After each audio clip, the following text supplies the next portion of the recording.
Quando a gente fala de cura pelo hábito, a gente está falando de mudança de comportamento.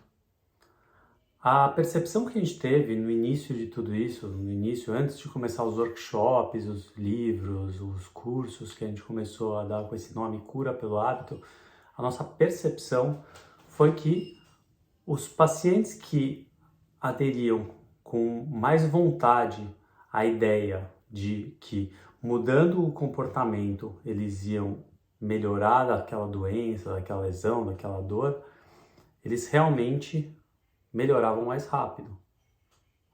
Os pacientes que ficavam em ciclos viciosos, onde eles tratavam uma dor, tratavam uma lesão, alguma doença e voltavam para o comportamento anterior, eles tinham uma dificuldade enorme de sair daquele processo.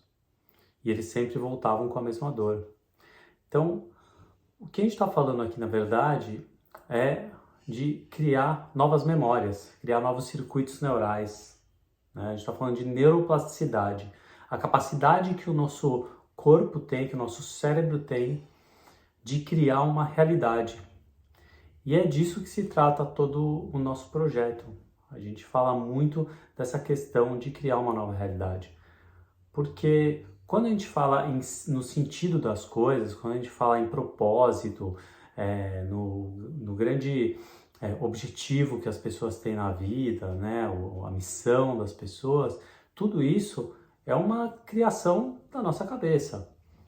A gente que vai determinar quais são os nossos objetivos, qual é o sentido da nossa vida.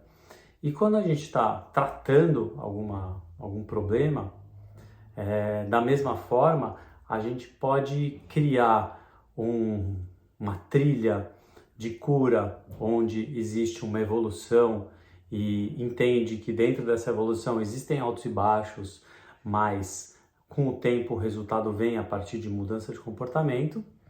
Ou a gente cria uma ansiedade enorme de que, por exemplo, de determinada lesão eu tenho que me curar em 1 mês e meio, porque é o que a ciência diz, e se eu não me curar em 1 mês e meio, tem alguma coisa errada comigo, e eu crio uma trilha de ansiedade, o que atrapalha o processo, porque a ansiedade é mais um fator que vai atrapalhar o processo, porque vai criar tensões musculares, vai criar estresse no corpo, vai criar um processo, uma cascata de liberações de neurotransmissores que vão tornar o meu corpo mais inflamado, vão dificultar o processo de cura da dor.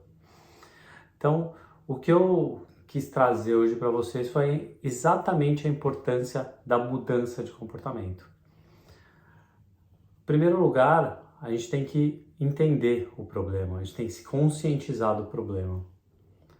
Num segundo momento, a partir do momento que a gente entendeu que existe um problema, a gente tem que passar por uma fase onde a gente vai aceitar que alguma coisa precisa mudar. Então, é a aceitação da mudança. Numa terceira fase de mudança de comportamento, a gente vai partir para uma programação, um projeto. Eu vou fazer isso e isso e isso. São os processos que a gente vai planejar, o planejamento para que resolva esse problema, para que resolva essa dor, essa lesão.